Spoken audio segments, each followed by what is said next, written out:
Zero to Professional English Course, a creation of Habib Riaz. Lesson number 49, Clause.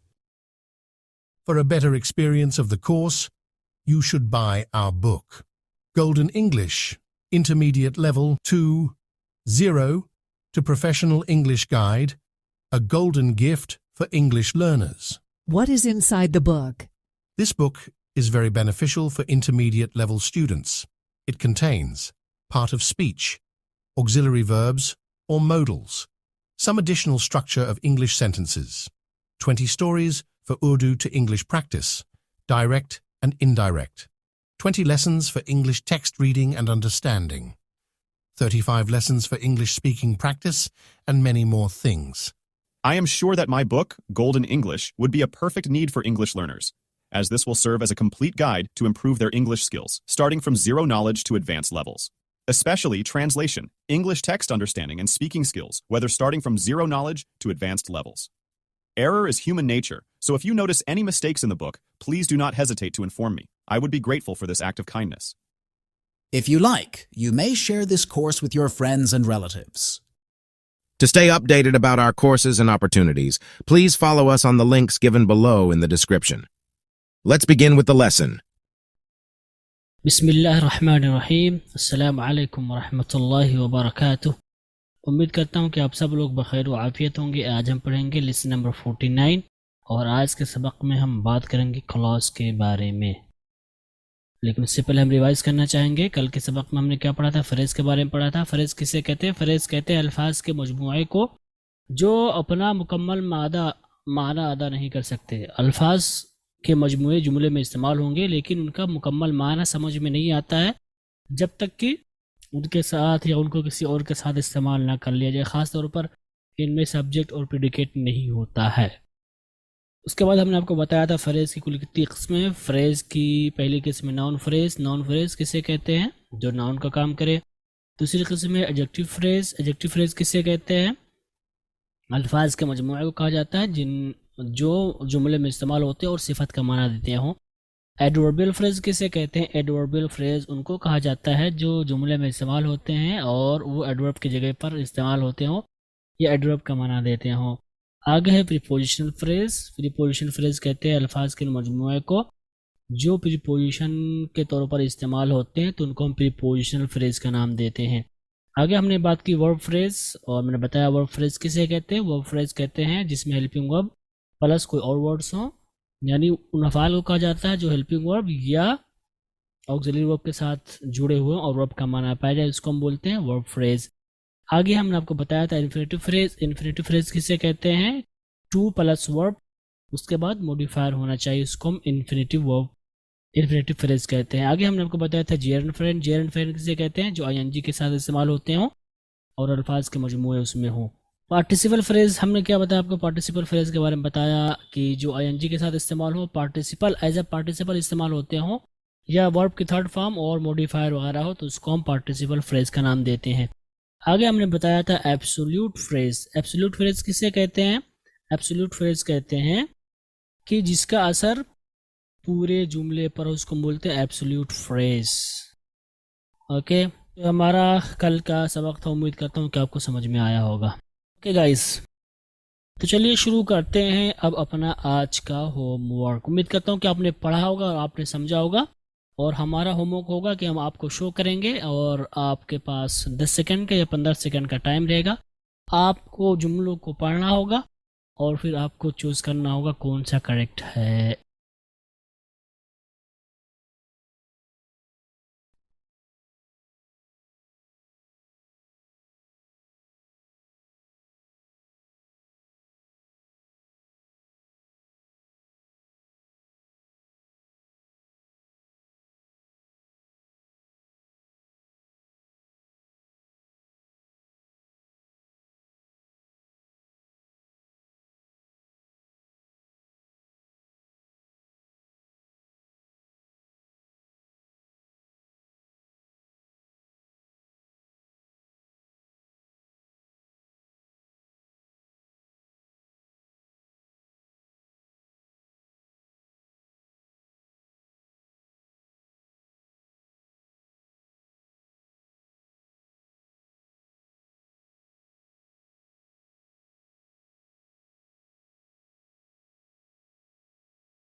Okay guys, तो हमारा homework था, उम्मीद करता हूँ कि आपका सही रहा होगा। और हमारा पहला जुमला है a biker wearing a helmet took the turn without indication. ये हमारा पहला जुमला था। तो यहाँ पर ये a biker wearing a helmet, इसको हम क्या नाम देंगे? ये आपका नाउन फ्रेज था। उसके बाद है she was wearing a very nice हिजाब। अब वेरी नाइस हिजाब, ये भी आपका क्या है? ये भी आपका नाउन फ्रेज है। अगर आप इसका लफ्जी तौर पर देखें वेरी नाइस हिजाब, तो ये नाइस एडजेक्टिव है, वेरी ये आपका एडवर्ब है, लेकिन ये पूरे ग्रुप की हम बात कर रहे हैं। अब वेरी नाइस हिजाब इस, और यहाँ पर ये क्या होगा? ये चूंकि यहाँ पर ये किसी सिफत को नहीं बतला रहा है, किसी चीज़, यहाँ पर किसी चीज़ की सिफत को नहीं बतला रहा है। ओके, तो ये पूरा हिस्सा क्या कहलाएगा आपका? ये पूरा हिस्सा कहलाएगा आपका noun phrase. Okay, he had a car of pink colour. Of pink colour, ये कार की खूबसूरती या कार की खूबसूरत को बतला रहा है, कार। तो of car of pink colour क्या कहलाएगा? ये आपका एडजेक्टिव सिफत कहलाएगा। Okay, your brother speaks with a good speed. With a good speed, ये पूरा मिला करके आपका एडवर्ब होगा, क्योंकि ये वर्ब की खूबसूरत यानी किस तरह बोलता है इसको बतला रहा है। Okay, Sheela was reading her lesson in loud voice. In loud voice, ये भी आपका एडवर्बियल फ्रेज होगा। क्यों? क्योंकि ये पढ़ने को, रीडिंग को बता रहा है, किस हालत में, किस सिचुएशन में पढ़ रही थी वो। Okay, my father is memorizing अहादीस नबवी। तो इज मेमोराइजिंग ये आपका वर्ब फ्रेज होगा, वर्ब पर मुश्तमिल है। Okay, my grand father likes to eat dinner before मगरिब। तो यहाँ पर टू ईट डिनर बिफोर मगरिब ये आपका पूरा इन्फिनेटिव फ्रेज होगा। Okay, he has gone to TTI to issue his diploma certificate. तो to issue his diploma certificate, चूंकि यहाँ पर टू लगा हुआ है इसलिए इसको हम एडवर्बियल फ्रेज कहेंगे। टेकिंग सेल्फी इनसाइड मस्जिद is not allowed. Taking selfie inside मस्जिद ये आपका जेरंड फ्रेज है, आईएनजी के साथ जुड़ा हुआ। ओके, उसके बाद working around for 3 hours finally I have completed my assignment. तो यहाँ पर वर्किंग अराउंड फॉर 3 आवर्स ये आपका पूरा क्या कहलाएगा? ये आपका पूरा कहलाएगा पार्टिसिपल फ्रेज। ठीक है, उसके बाद हमारा है the family hugging each other shouted for Joy. तो यहाँ पर हगिंग ईच अदर ये आपका एब्सोल्यूट फ्रेज कहलाएगा। ठीक है, क्योंकि पूरे हिस्से पर या पूरे जुमले पर इसका असर है, तो इसको हम एब्सोल्यूट फ्रेज का नाम देंगे। उसके बाद हमारा अगला जुमला है ex mister Manmohan Singh ex prime minister of India came to New Delhi to attend a meeting. यहाँ पर ex prime minister of India ये आपका अपोजिटिव फ्रेज कहलाएगा। क्यों? क्योंकि मिस्टर मनमोहन सिंह यही आपके जो है पुराने साबिक वजीर आजम थे इंडिया के। तो जो प्राइम मिनिस्टर, साबिक प्राइम मिनिस्टर वही मनमोहन सिंह है, तो इसलिए हम इसको बोलेंगे अपोजिटिव फ्रेज। तो उम्मीद करता हूँ कि आपको समझ में आया होगा। ओके गाइस, तो चलिए शुरू करते हैं अपना आज का सबक। और आज के सबक में हम बात करेंगे क्लॉज के बारे में। ओके, तो सबसे पहले सवाल है क्लॉज किसे कहते हैं? What does clause mean? Clause का क्या माना है, इसका क्या मतलब है? तो क्लॉज कहते हैं अल्फाज का वो मजमुआ जो किसी जुमले का हिस्सा और फाइल यानी सब्जेक्ट और खबर यानी प्रेडिकेट पर मुश्तमिल हो। ओके, तो अल्फाज का मजमूआ जो किसी जुमले का हिस्सा हो और फाइल यानी सब्जेक्ट और खबर यानी प्रेडिकेट पर मुश्तमिल हो, इसको हम क्या बोलेंगे? इसको हम बोलेंगे क्लॉज। यानी कि जिस जुमले में फ़ाइल होगा उसकी खबर होगी, यानी पूरा जुमला होगा। जब फ़ाइल हो जाए खबर आ जाए तो इसका मतलब जुमला पूरा हो गया। तो इसका माना यही होगा कि जो है जिसका अपना सब्जेक्ट हो और जिसकी अपनी खबर हो और वो यानी मुकम्मल माने को बतलाए, किसी और का मुहताज ना हो, तो उसको हम बोलेंगे क्लॉज। और इससे पहले आपने क्या पढ़ा था? इससे पहले आपने पढ़ा था फ्रेज। फ्रेज की तारीफ क्या होगी? फ्रेज अल्फाज के उस मजमूए को कहेंगे जो अपना माना खुद ना अदा कर सके, जिसका सब्जेक्ट या प्रेडिकेट ना हो, तो उस वक्त हम इसको बोलेंगे फ्रेज। लेकिन जब उसका सब्जेक्ट हो जाए, उसका प्रेडिकेट भी वही नहीं अपना माना अदा कर ले जाए, किसी और का मुहताज ना हो, तो उसको हम क्या बोलेंगे? उसको हम बोलेंगे क्लॉज। ये माना, यानी आप ये कह सकते हैं जुमले को हम क्लॉज कह सकते हैं, मुकम्मल जुमले को हम क्लॉज कह सकते हैं। आपकी आसानी के लिए मैं कह रहा हूं। ओके, जैसे कि आप कहते हैं they returned home when evening came. Okay, तो दे रिटर्न होम ये एक आपका क्लॉज है, और व्हेन इवनिंग केम ये आपका दूसरा क्लॉज है। इसमें दो क्लॉज हैं। ये भी आपका एक मुकम्मल जुमला है, ये भी एक मुकम्मल जुमला है। क्यों? क्योंकि इसका अपना सब्जेक्ट है और प्रेडिकेट है। देखिए सब्जेक्ट और ये पूरा प्रेडिकेट।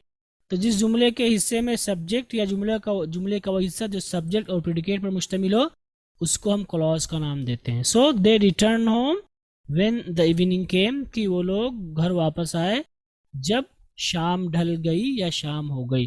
तो इसी को हम क्या बोलेंगे? इसी को हम बोलेंगे आप क्लॉज। लेकिन अगर सिर्फ कहें व्हेन इवनिंग, मिसाल के तौर पर सिर्फ इतना कहें व्हेन इवनिंग, तो ये आपका फ्रेज हो जाएगा। क्यों? क्योंकि इसमें जो है ये मुकम्मल जुमला नहीं, इसका सब्जेक्ट और प्रेडिकेट नहीं है, कुछ नहीं है। व्हेन इवनिंग यहाँ पर ना तो सब्जेक्ट होगा ना प्रेडिकेट, सिर्फ अगर हम व्हेन इवनिंग की बात करें, इसलिए इसको हम बोलेंगे फ्रेज। लेकिन ये एक मुकम्मल जुमला है। इवनिंग सब्जेक्ट है आपका, केम ये आपका प्रेडिकेट है। तो जिसमें भी जुमले के हिस्से में सब्जेक्ट और प्रेडिकेट आ जाए, यानी मुकम्मल जुमला हो जाए, पूरी बात समझ में आ जाए, तो उसको हम क्या बोलेंगे? उसको हम बोलेंगे क्लॉज। ओके, क्लॉज की कितनी किस्में हैं?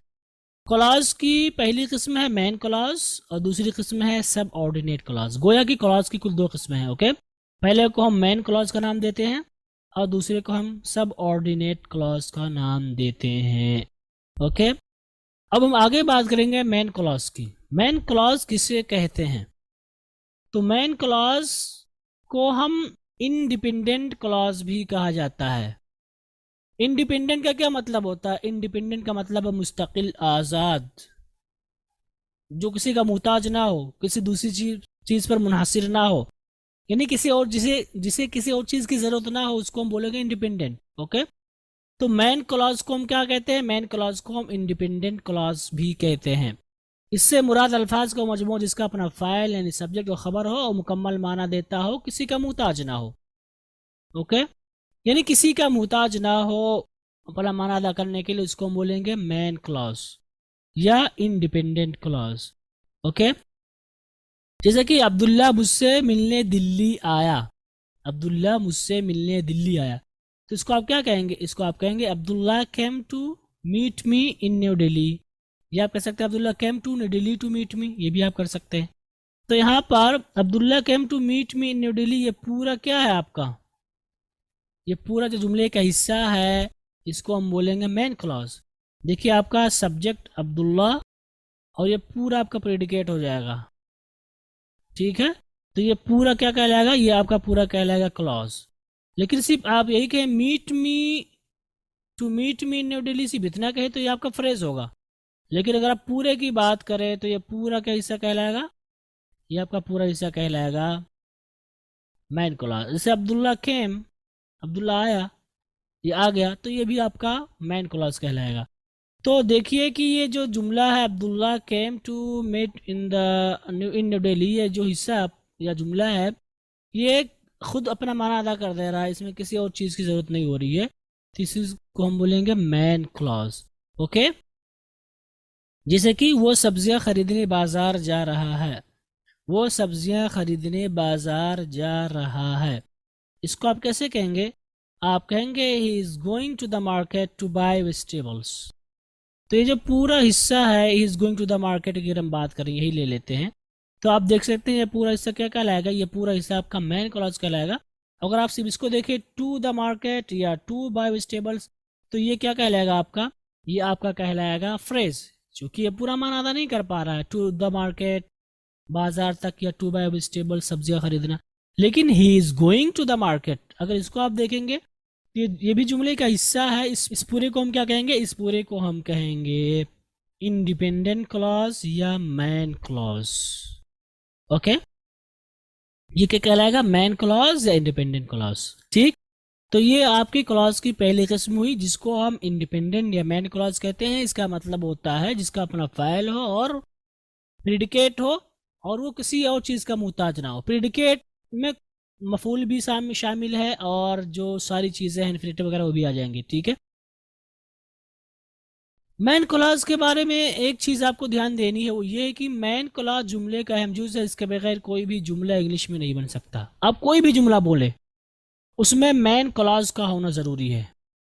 कोई भी जुमला आप बोल के देख लें, उसमें ज़रूर मेन क्लॉज होगा, क्योंकि जुमला में जैसा कि मैंने कहा कि जुमले को ही हम मेन क्लॉज कह सकते हैं या क्लॉज कहते हैं। तो जाहिर सी बात है जुमला जब पूरा माना देगा तो उसका अपना सब्जेक्ट होगा, सब कुछ होगा, तो उसको भी हम मेन क्लॉज कह सकते हैं। ओके, जैसे कि अब्दुल्ला मुझसे मिलने दिल्ली आया, आप यही देख लें, Abdullah came to meet me New Delhi, ये पूरा मतलब जुमला है और ये पूरा जुमला क्या कहलाएगा, मेन क्लॉज कहलाएगा। अगर आप इसमें से अब्दुल्ला रीड कर दें, सिर्फ came to meet me New Delhi कर दें तो भी आपका ये क्लॉज नहीं हो पाएगा। ठीक है, जुमला आपका अधूरा जुमला नहीं होगा। अगर आप कहें, क्या कहें, आप सिर्फ इतना कहें came to meet me New Delhi, अगर आप सिर्फ इतना कहें तो इससे जो है आपका जुमला पूरा नहीं हो रहा है, इसके लिए आपको सब्जेक्ट को लाना पड़ेगा। ठीक है, तो ये आपका पूरा मिल करके क्या होगा, मेन क्लॉज होगा। ओके, उसके बाद वो सब्जियां खरीदने बाजार जा रहा है, वो सब्जियां खरीदने बाजार जा रहा है, इसको आप कैसे कहेंगे, he is going to the market to buy vegetables. देखिए कि ये पूरा एक जुमला है, मुकम्मल जुमला है।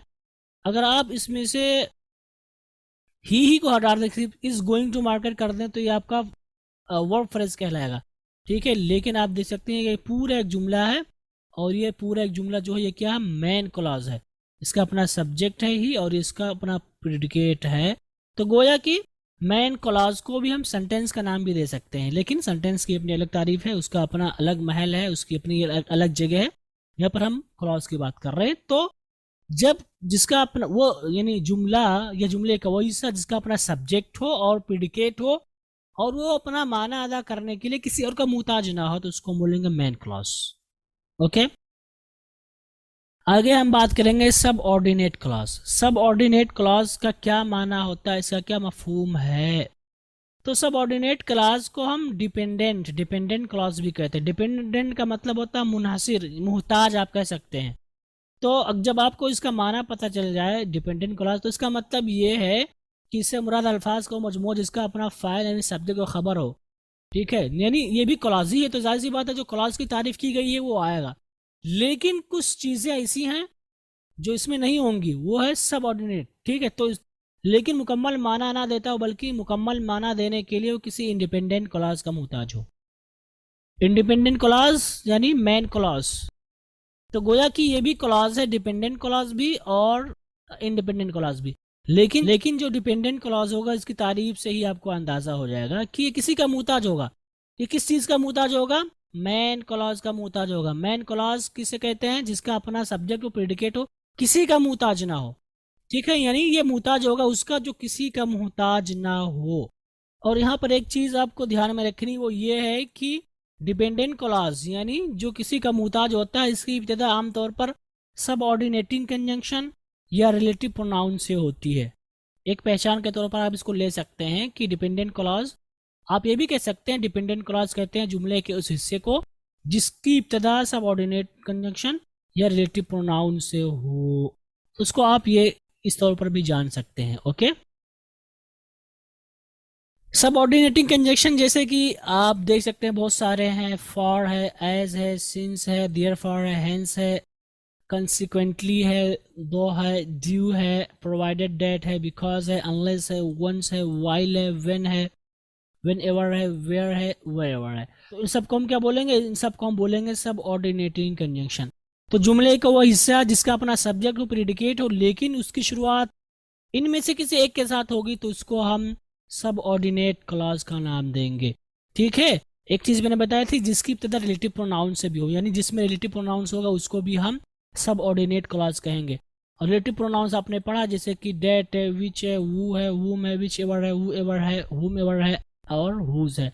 तो जिसकी इब्तिदा इन सारी चीज़ों से हो और इनका अपना सब्जेक्ट और प्रेडिकेट हो, तो उनको हम आंख बंद करके क्या कहेंगे, सब ऑर्डिनेट क्लॉज कहेंगे, क्योंकि ये अपना मुकम्मल माना अदा करने के लिए किसी मेन क्लॉज यानी इंडिपेंडेंट क्लॉज के मुहताज होंगे। ओके, अब हम आगे बात करेंगे काइंड्स ऑफ सब ऑर्डिनेट क्लॉज की। सब ऑर्डिनेट क्लॉज की कितनी किस्में हैं। इसकी पहली किस्म है नाउन क्लॉज, इसकी दूसरी किस्म है एडजेक्टिव क्लॉज और इसकी तीसरी किस्म है एडवर्ब क्लॉज। और सब ऑर्डिनेट क्लॉज की यही तीन किस्में हैं और आपको इनके नाम से नाउन क्लॉज, एडजेक्टिव क्लॉज या एडवर्ब क्लॉज, इससे ही आपको अंदाजा हो गया होगा कि इसकी तारीफ या इनकी तारीफात क्या होंगी। तो सबसे पहले हम बात करेंगे नाउन क्लॉज की। नाउन क्लॉज का क्या मतलब होता है, नाउन क्लॉज कहते हैं अल्फाज का वो मजमुआ जिसका अपना फ़ाइल और ख़बर हो और जुमले में नाउन का काम करे। इस नाउन क्लॉज को हम सब्जेक्ट के तौर पर भी इस्तेमाल करते हैं और ऑब्जेक्ट के तौर पर भी। जब नाउन हो गया तो इसका मतलब ये है कि इसको एज अ सब्जेक्ट भी आप इस्तेमाल कर सकते हैं और एज ऑब्जेक्ट भी। मिसाल देखें, मुझे लगा कि तुम यहाँ नहीं आओगे। मुझे लगा कि तुम यहाँ नहीं आओगे, इसको आप कैसे कहेंगे? आप कहेंगे आई थॉट, ठीक है। That you would not come here, तो ये जो that you would not come here है ये आपका क्या कहलाएगा? ये आपका कहलाएगा नाउन सबऑर्डिनेट क्लॉज, ठीक है। और मैंने आपको क्या बताया था कि कोई भी जुमला बगैर मेन क्लॉज के नहीं बन सकता। ये पूरा एक मुकम्मल जुमला है और इसमें मेन क्लॉज कौन सा है? इसमें main clause I thought, I subject thought predicate, पूरा हमारा हो गया मैंने सोचा। इसको आप किसी और के मुता जरूरत नहीं है। लेकिन डेट यू कम या यू नॉट कम हियर, कि आप यहाँ नहीं आओगे, कि आप यहाँ नहीं आओगे। देखिए कि आप यहाँ नहीं आओगे क्या मतलब? गर्चे इसका अपना सब्जेक्ट है कि मतलब आप नहीं आओगे, माना हो गया इसका। लेकिन चूंकि इसमें जुड़ गया है क्या? ये आपका जुड़ गया है रिलेटिव प्रोनाउन, ये आपका जुड़ गया है डेट, ठीक है। इसलिए क्या हो गया? ये आपका क्या कहलाएगा? ये आपका सबऑर्डिनेट कहलाएगा। और इसको नाउन हम कहेंगे, नाउन कहेंगे क्योंकि ये एज ऑब्जेक्ट यानी ऑब्जेक्ट के तौर पर इस्तेमाल हुआ है। और अगर हम इसकी बात करें इसम की, तो तुम्हारे यहाँ आने ने मुझे खुश कर दिया, या ये कि तुम यहाँ आए इससे मुझे खुशी हुई। तो इसको आप कैसे कहेंगे? आप कहेंगे that you came here made me happy. तो यहाँ पर डेट यू केम हियर ये आपका पूरा क्या कहलाएगा? ये आपका पूरा कहलाएगा सब्जेक्ट, यानी ये आपका हिस्सा डेट यू केम हियर, ये आपका हिस्सा, यही हिस्सा क्या कहलाएगा? ये हिस्सा आपका कहलाएगा नाउन सबऑर्डिनेट क्लॉज। और यहाँ पर ये एज अ सब्जेक्ट इस्तेमाल हुआ, ठीक है। किस चीज़ ने मुझे खुश किया? ये कि तुम आओगे। और यहाँ पर देख सकते हैं हमने डेट इस्तेमाल किया। अगर आप यहाँ पर डेट निकाल दें और कहें यू केम हियर, तो ये आपका सबऑर्डिनेट क्लॉज नहीं होगा बल्कि ये मेन क्लॉज हो जाएगा। इसके लिए शर्त मैंने बता दी थी, जिसके शुरू में ये सब आ जाए डेट वेयर ये सब, उनको हम क्या नाम देंगे? उनको हम नाम देंगे सबऑर्डिनेट क्लॉज। और यहाँ पर ये सबऑर्डिनेट क्लॉज की कौन सी किस्म है? नाउन की किस्म है। इसको हमने एज अ सब्जेक्ट यहाँ पर इस्तेमाल किया है, ओके। आगे हम बात करेंगे इसकी दूसरी किस्म की, जिसको हम एडजेक्टिव क्लॉज का नाम देते हैं। तो इसके नाम से ही आपको अंदाजा हो जाएगा एडजेक्टिव क्लॉज किसे कहते हैं। एडजेक्टिव क्लॉज कहते हैं, तो एडजेक्टिव क्लॉज किसे कहते हैं? अल्फाज का वो मजमूआ जिसका अपना फ़ाइल और ख़बर हो, तो क्या होगा? क्लॉज। लेकिन जैसे ही जुमले में एडजेक्टिव का काम करे, वो उसका अपना सब्जेक्ट होगा और उसकी अपनी खबर होगी, साथ में वो जो है उसके साथ कोई एक जुड़ा होगा रिलेटिव प्रोनाउन में या सब्जंक्टिव या जंक्शन का, ओके, या कंजंक्शन होगा। तो उस सूरत में क्या कहलाएगा? Coordinate clause. लेकिन जैसे ही वो जुमले में सिफत का काम करने लगे, सिफत का माना अदा करने के लिए उसको इस्तेमाल करें, तो उसको हम बोलेंगे एडजेक्टिव क्लॉज। जैसे कि आप कहते हैं उसने मुझसे अपनी कामयाबी के बारे में बात की जो कि सही नहीं लग रहा है, यानी उसने मुझे बताया कि वो कामयाब रहा इस किसी चीज़ में, लेकिन मुझे सही नहीं लग रहा है।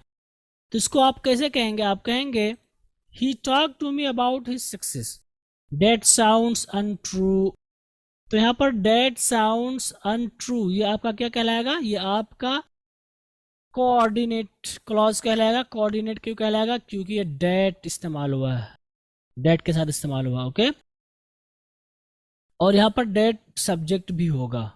तो उसने मुझसे अपनी कामयाबी के बारे में बात की, he talked to me about his success, जो कि सही नहीं लग रहा है, डेट साउंड्स अनट्रू। तो यहाँ पर डेट साउंड्स अनट्रू किसके बारे में बात कर रहे हैं? जो कुछ उसने कहा टॉक के बारे में, तो ये एज ए सिफत इस्तेमाल किया हमने इसको, तो इसलिए हम इसको बोलेंगे एडजेक्टिव क्लॉज, यानी adjective subordinate clause. Main clause नहीं है, डेट साउंड्स अनट्रू, ओके।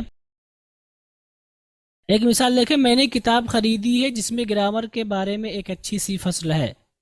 अच्छी सी फसल का मतलब चैप्टर, फसल अव्वल, बाब जिसे कहते हैं आप। तो इसको हम कहेंगे आई बॉट अ बुक, मैंने किताब खरीदी, आपका मेन क्लॉज हो गया। Which has a good chapter about grammar in it, जिसमें ग्रामर का एक अच्छा सा बाब, एक अच्छी सी फसल है। तो यहाँ पर जिसमें एक अच्छी सी फसल है ग्रामर के बारे में, ये आपका सबऑर्डिनेट क्लॉज कहलाएगा। और इस बुक की सिफत बयान कर रहा, किताब कैसी है? किताब ऐसी है कि उसमें ग्रामर के बारे में कुछ बातें या पूरा एक चैप्टर है, पूरी एक फसल है। तो यहाँ पर आप देख सकते हैं विच के जरिए से इसकी शुरुआत हुई, इसलिए हम इसको सब ऑर्डिनेट कहेंगे। और यहाँ पर ये सिफत के तौर पर इस्तेमाल हुआ है, तो इसलिए हम इसको एडजेक्टिव सब ऑर्डिनेट क्लॉज यानी पूरा नाम होगा। अब हम आगे बात करेंगे what does adverb clause mean. Adverb clause का क्या मतलब होता है। एडवर्ब क्लॉज के नाम से ही आपको अंदाजा हो गया होगा कि अल्फाज का मजमू जिसका अपना फ़ाइल हो और उसकी अपनी खबर हो और जुमले में एडवर्ब का काम करे, ठीक है। और ये जो किस्में बयान की जा रही हैं सब ऑर्डिनेट क्लॉज की जा रही हैं, जो कि मुहताज होता है किसी मेन क्लॉज का। ओके, जैसे मिसाल देखें, उसने उस वक्त नमाज अदा की जब सूरज तुलू हो रहा था। जिसको आप कैसे कहेंगे, आप कहेंगे ही ऑफर्ड द फज्र, यानी यहाँ वक्त नमाज का मतलब फज्र मुराद लिया मैंने। व्हेन सन वाज राइजिंग, जब सूरज तुलू हो रहा था। तो व्हेन सन वाज राइजिंग, जब सूरज तुलू हो रहा था, ये पूरा माना तो है, इसका अपना सब्जेक्ट है और उसकी अपनी प्रेडिकेट है, लेकिन जब सूरज तुलू हो रहा था क्या मतलब, पूरी बात समझ में नहीं आई। और ये मुहताज हुआ किसका, मेन क्लॉज का। ही ऑफर्ड द फज्र, उसने नमाज अदा की, ठीक है। तो ये आपका मेन क्लॉज होगा और ये आपका सबऑर्डिनेट क्लॉज होगा। और सबऑर्डिनेट क्लॉज की कौन सी किस्म होगी, सबऑर्डिनेट क्लॉज में एडवर्ब क्लॉज कहलाएगा। क्यों, क्योंकि इसके वर्ब की यानी नमाज पढ़ने की बता रहा है, नमाज पढ़ने के बारे में बता रहा है। किस हालत में उसने नमाज अदा की, इस हालत में कि सूरज तुलू हो रहा था। एक मिसाल और देखें, अस्मा उस वक्त बाजार गई जबकि शाम हो रही थी। इसको आप कैसे कहेंगे, इसको हम कहेंगे Asma went to the market when the evening was falling. So when the evening was falling, ये आपका क्या कहलाएगा, ये आपका सबऑर्डिनेट क्लॉज कहलाएगा। देखिए यहाँ पर व्हेन से इसकी शुरुआत हुई है। जब शाम हो रही थी, जब शाम हो रही थी क्या मतलब, तो ये मुहताज हुआ मेन क्लॉज का, यानी अस्मा बाजार गई। फिर कब गई, तब जा करके अपना पूरा माना इसने अदा कर पाया। तो इसको हम क्या बोलेंगे, इसको हम बोलेंगे सबऑर्डिनेट क्लॉज। और सबऑर्डिनेट क्लॉज में कौन सी किस्म होगी, इसको हम एडवर्ब क्लॉज बोलेंगे। और एडवर्ब क्लॉज क्यों बोल रहे हैं, क्योंकि ये जो बात कर रहा है, ये जो कलिमा है, ये उसके जाने के बारे में बात कर रहा है कि उसका जाना कब हुआ, जबकि शाम हो रही थी या शाम ढल रही थी। ओके, तो ये सारी बातें हुई सबऑर्डिनेट क्लॉज को लेकर के। ओके, अब हम आगे बात करने जा रहे हैं kinds of adjective subordinate clause. क्योंकि मैंने बताया आपको क्लॉज की दो किस्में हैं, main clause, subordinate clause. Main clause की कोई और किस्म नहीं है। हमने आपको आगे बताया सबऑर्डिनेट क्लॉज की 3 किस्में हैं। पहले को नॉन क्लॉज कहते हैं, दूसरे को एडजेक्टिव क्लॉज, तीसरे को एडवर्ब क्लॉज। अब इसकी जो 3 किस्में हैं सबऑर्डिनेट क्लॉज की, उनमें से नाउन क्लॉज की कोई शक्ल नहीं है, लेकिन एडजेक्टिव क्लॉज और एडवर्ब क्लॉज इनकी अपनी किस्म है या इनका अपना इस्तेमाल है। तो अब हम सबऑर्डिनेट क्लॉज की जो दूसरी किस्म एडजेक्टिव है उसके किस्मों के बारे में बात करेंगे। मैंने उसको वहां पर इसलिए नहीं लिखा ताकि क्लॉज यानी सबऑर्डिनेट क्लॉज के बारे में जो हम बात कर रहे हैं वो खत्म हो जाए। ओके, तो इसकी पहली किस्म है इसेंशियल एडजेक्टिव और दूसरी किस्म है नॉन इसेंशियल एडजेक्टिव। ओके, तो गोया कि एडजेक्टिव सबऑर्डिनेट क्लॉज की 2 किस्में हैं, इसेंशियल एडजेक्टिव और नॉन इसेंशियल एडजेक्टिव।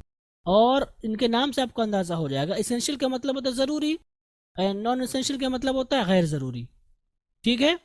तो अगर हम इसकी पहली किस्म की बात करें, what does essential adjective mean, इसका क्या मतलब होगा, तो कहते हैं कि इससे मुराद वो एडजेक्टिव है यानी एडजेक्टिव सबऑर्डिनेट क्लॉज है जिसका इस्तेमाल माने की वजाहत या उसकी तयन के लिए किया जाता है और जुमले में इसका इस्तेमाल ज़रूरी होता है।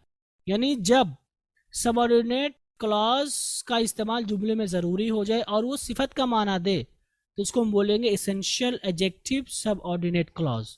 जैसे कि जिस लड़के ने कल मुझे गाली दी थी आज मैंने उसकी पिटाई कर दी, तो इसको हम कैसे कहेंगे, हम कहेंगे I beat the boy who abused me yesterday.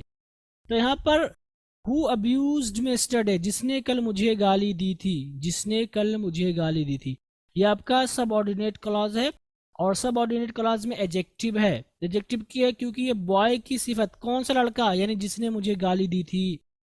और एडजेक्टिव सबऑर्डिनेट क्लॉज की किस्म के बारे में अगर हम बात करें तो एसेंशियल पार्ट है, ज़रूरी है, क्योंकि अगर आप सिर्फ इतना कहें आई बीट द बॉय, मैंने लड़के को मारा, तो यहाँ पर लड़के की तायुन नहीं हो पा रही है, कौन सा लड़का, तो इसलिए ये ज़रूरी हो गया, यानी उस लड़के को मारा जिसने मुझे गाली दी थी, तो इसलिए इसको हम बोलेंगे एसेंशियल एडजेक्टिव सबऑर्डिनेट क्लॉज।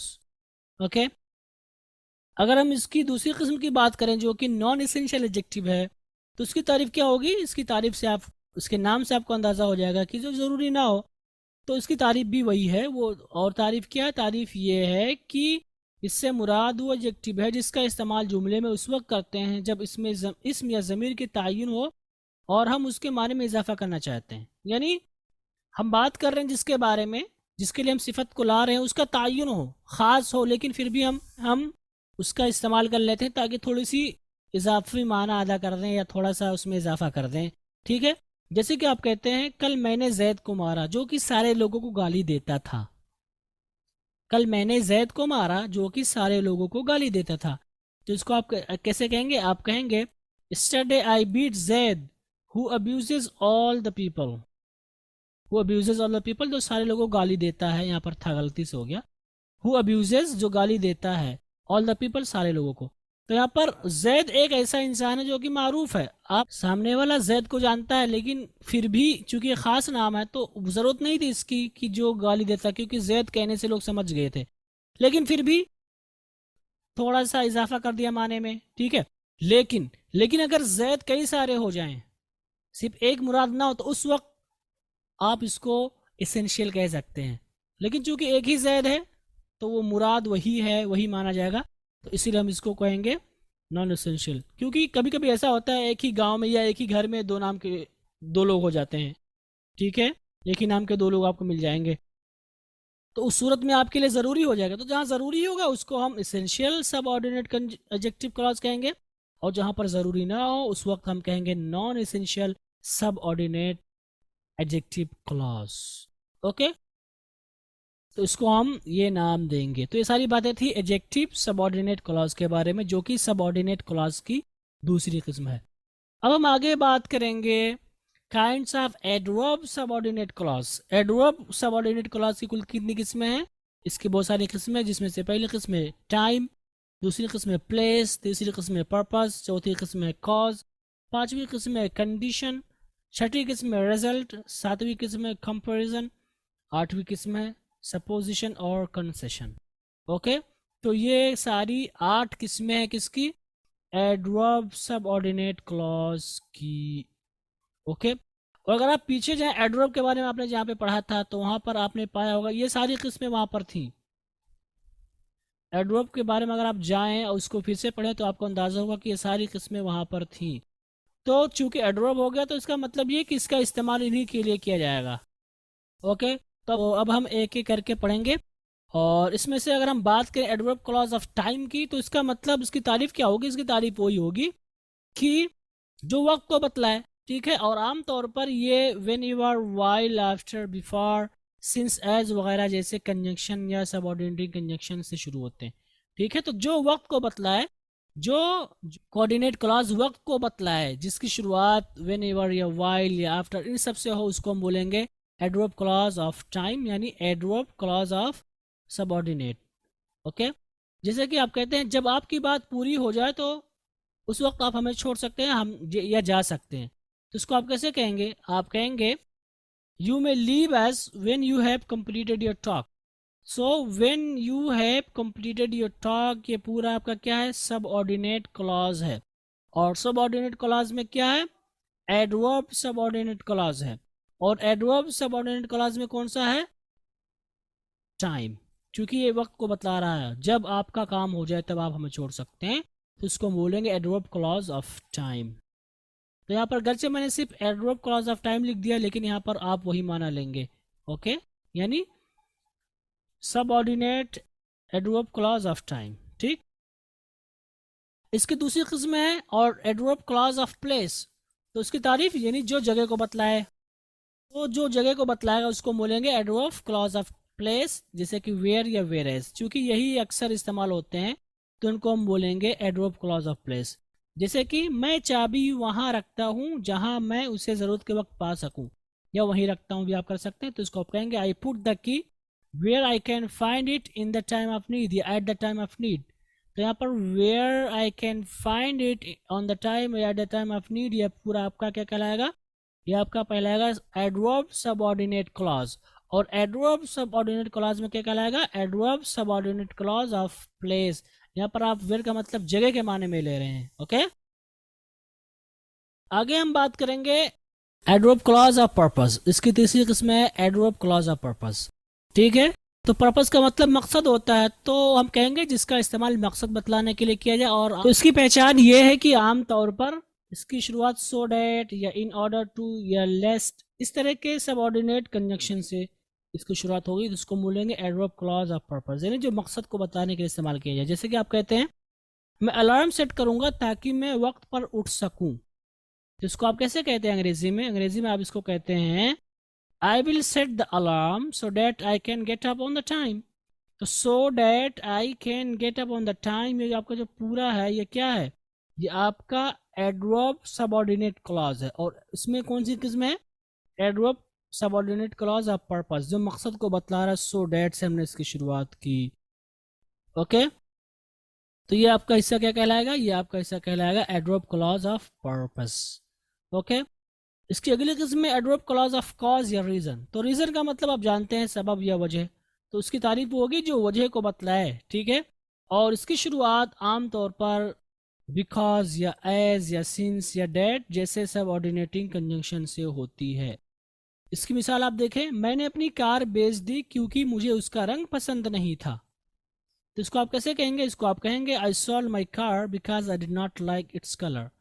तो क्योंकि मुझे उसका रंग पसंद नहीं था, अगर आप उर्दू में भी कहें तो समझ में बात नहीं आ रही है। गर्चे मुझे उसका रंग पसंद नहीं था, पूरा इसका सब्जेक्ट भी है, प्रेडिकेट भी है, लेकिन चूंकि क्योंकि अगर आ जाए तो फिर वो माना नहीं समझ में आ रहा है। इसका मतलब ये है कि ये मुहताज हो जाएगा।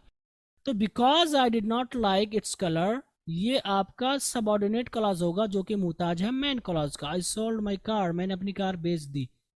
ओके, तो इसको हम क्या बोलेंगे? Because I did not like its colour, ये आप वजह को बतला रहा है, इसलिए हम इसको बोलेंगे एडवर्ब क्लॉज ऑफ कॉज या रीजन। ओके, इसकी पांचवी किस्म थी आपने जो पढ़ी adverb clause of condition. Condition का मतलब होता है शर्त, तो इसका मतलब कि वो सबऑर्डिनेट क्लॉज जो एडवर्ब हो और शर्त का माना अदा करे उसको बोलेंगे एडवर्ब क्लॉज ऑफ कंडीशन। और इसकी जो है इब्तिदा या इसमें जो पाया जाएगा वो क्या होगा? ऐसे जुमले जो शर्त के लिए इस्तेमाल होते हैं, जैसे कि इफ है, वेदर है, या अनलेस है, तो इसको बोलेंगे एडवर्ब क्लॉज ऑफ कंडीशन। जैसे कि आप कहते हैं अगर कल बारिश हुई तो मैं दफ्तर नहीं जाऊंगा। अगर कल बारिश हुई तो मैं दफ्तर नहीं जाऊंगा, इसको आप कैसे कहेंगे? इसको आप कहेंगे if it rains tomorrow I will not go to the office. तो ये आपका पूरा हिस्सा है अगर कल बारिश हुई, जो कि मुहताज है क्या मतलब इसका? मेन क्लॉज का। ठीक, तो इसीलिए इसको बोलेंगे सब ऑर्डिनेट क्लॉज, और सब ऑर्डिनेट क्लॉज में एडवर्ब होगा, और सब एडवर्ब सब ऑर्डिनेट क्लॉज में आपका कंडीशन होगा जो कि शर्त को बतला रहा है। Okay, if it rains tomorrow, अगर कल बारिश हुई, तो इसको बोलेंगे adverb clause of condition. Okay, इसकी अगली जो किस्म आपने पढ़ी है वो है एडवर्ब क्लॉज ऑफ रिजल्ट या कॉन्सिक्वेंस। रिजल्ट का मतलब नतीजा, तो इसका मतलब जिसमें नतीजे के बारे में बात की जाए, और इसकी शुरुआत आमतौर पर होती है जैसे कि सच या डेट या सो, इस तरह के अल्फाज से। ठीक है, जैसे कि मिसाल देखें आप, वो इस रफ्तार के साथ गाड़ी चला रहा था कि उसकी कार पेड़ से जा टकराई। वो इस या उस रफ्तार के साथ गाड़ी चला रहा था कि उसकी कार पेड़ से जा टकराई। इसको हम कहेंगे he was driving the car so speedly that his car hit the tree. तो that his car hit the tree, ये है कि उसकी कार ने टक्कर मार दी दरख्त को। तो यहाँ पर गर्चे इसका अपना सब्जेक्ट है, प्रेडिकेट भी है, लेकिन ये अपना पूरा माना अदा नहीं कर पा रहा, इसीलिए इसको बोलेंगे सबऑर्डिनेट क्लॉज। और सबऑर्डिनेट क्लॉज में ये कहलाएगा आपका एडवर्ब, और एडवर्ब की जो किस्म है उसमें रिजल्ट या कंसिक्वेंस। यानी क्या हुआ फिर? तो यहाँ पर डेट का इस्तेमाल आपने, उसका नतीजा ये हुआ कि कार जा टकराई किससे? पेड़ से। तो इसको हम बोलेंगे एडवर्ब क्लॉज ऑफ रिजल्ट या कंसिक्वेंस। ओके, इसकी अगली किस्म है adverb clause of comparison. Comparison, adverb clause of comparison, जिसमें आप कंपेयर करते हैं किसी चीज को। इसकी दो किस्म है, पहले को adverb clause of comparison of degree, comparison of degree का नाम देते हैं, और इसकी पहचान ये है कि इसकी शुरुआत देन से होती है। चूंकि आपने पढ़ा था डिग्री के बारे में, तो जहाँ पर देन आ जाए, यानी जिस एडवर्ब में देन का इस्तेमाल हो जाए, उसको हम बोलेंगे adverb clause of comparison of degree. जैसे कि आप कहते हैं कि वो इतना छोटा नहीं है जितना दिख रहा है।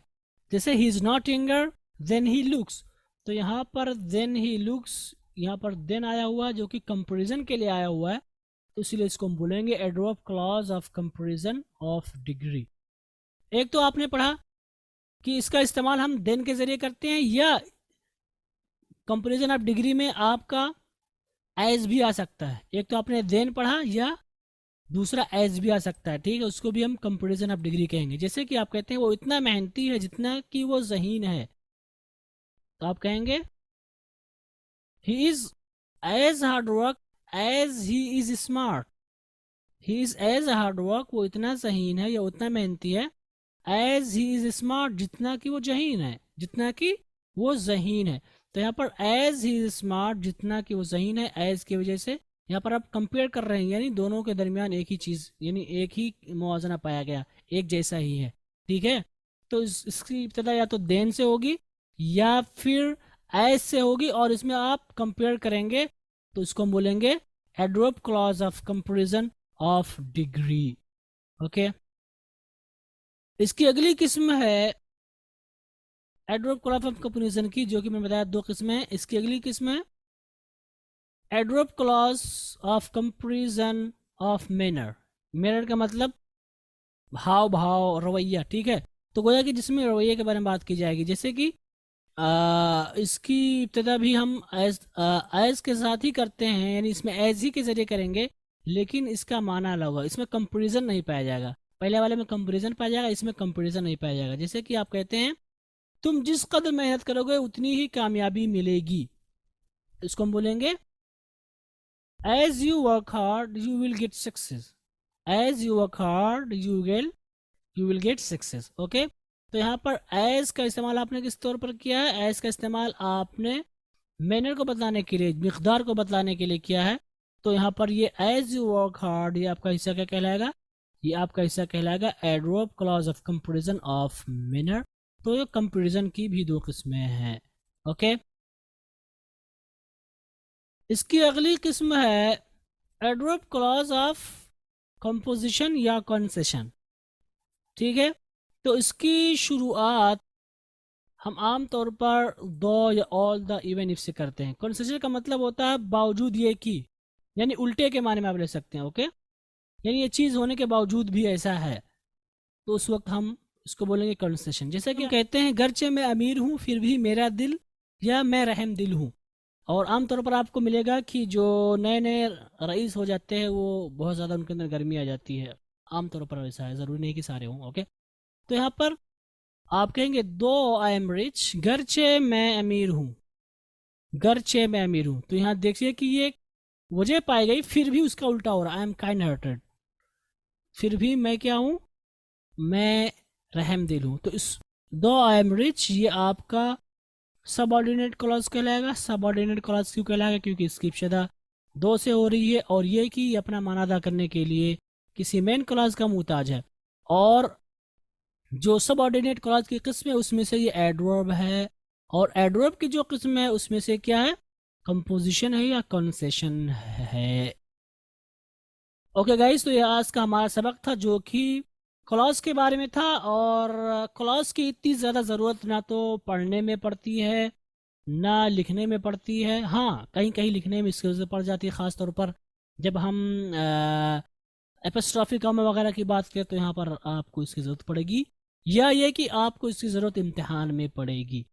चूँकि इसका ताल्लुक इंटरमीडिएट लेवल से था, इसलिए मैंने मुनासिब समझा कि इसमें ऐड कर दिया जाए, ताकि ऐसा ना रहे कि आप ये शिकायत करें कि मैंने ये चीज़ क्यों नहीं पढ़ी। ओके, तो ना तो इसकी ज़रूरत मैंने बता दी, 2 ही जगहों पर हो सकती है, राइटिंग में आपको कहीं कहीं पड़ जाएगी, और दूसरा एग्ज़ाम में, ठीक है। और तीसरा ये भी कह सकते हैं चूँकि ग्रामर का हिस्सा, इसलिए हमारे लिए इनका पढ़ना भी ज़रूरी था।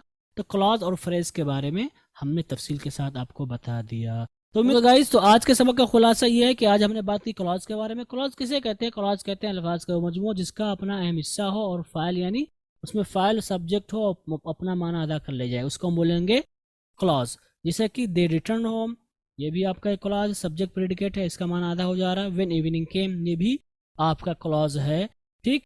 आगे हमने बात की काइंड्स ऑफ क्लॉज की। क्लॉज की कुल कितनी किस्में हैं, इसकी 2 किस्में मैंने आपसे बताई। पहले किस्म को हम मेन क्लॉज कहते हैं, दूसरी किस्म को हम सबऑर्डिनेट क्लॉज कहते हैं। मेन क्लॉज के बारे में मैंने बताया जिसका अपना फाइल हो और सब्जेक्ट और प्रेडिकेट हो, लेकिन वो अपना पूरा माना अदा कर ले जाए, किसी और का मुहताज ना, इसको हम इनडिपेंडेंट क्लॉज भी कहते हैं। उसके बाद सबऑर्डिनेट क्लॉज के बारे में मैंने आपको बताया। सबऑर्डिनेट क्लॉज किसे कहते हैं, जो किसी के मातहत हो, तो इसको हम डिपेंडेंट क्लॉज भी कह देंगे, यानी इसका अपना सब्जेक्ट होगा, इसका अपना प्रेडिकेट यानी खबर होगी, लेकिन फिर भी अपना माना अदा करने के लिए किसी इंडिपेंडेंट क्लॉज का मुहताज होगा।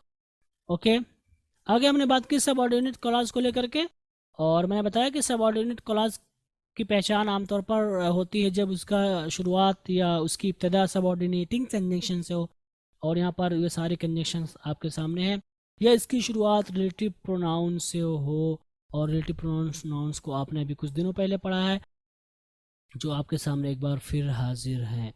ओके, आगे हमने आपको बताया काइंड्स ऑफ सबऑर्डिनेट क्लॉज, यानी सबऑर्डिनेट क्लॉज की कुल कितनी किस्में हैं। मैंने बताया इसकी तीन किस्में हैं। नाउन क्लॉज, दूसरे को एडजेक्टिव क्लॉज, तीसरे को एडवर्ब क्लॉज कहते हैं।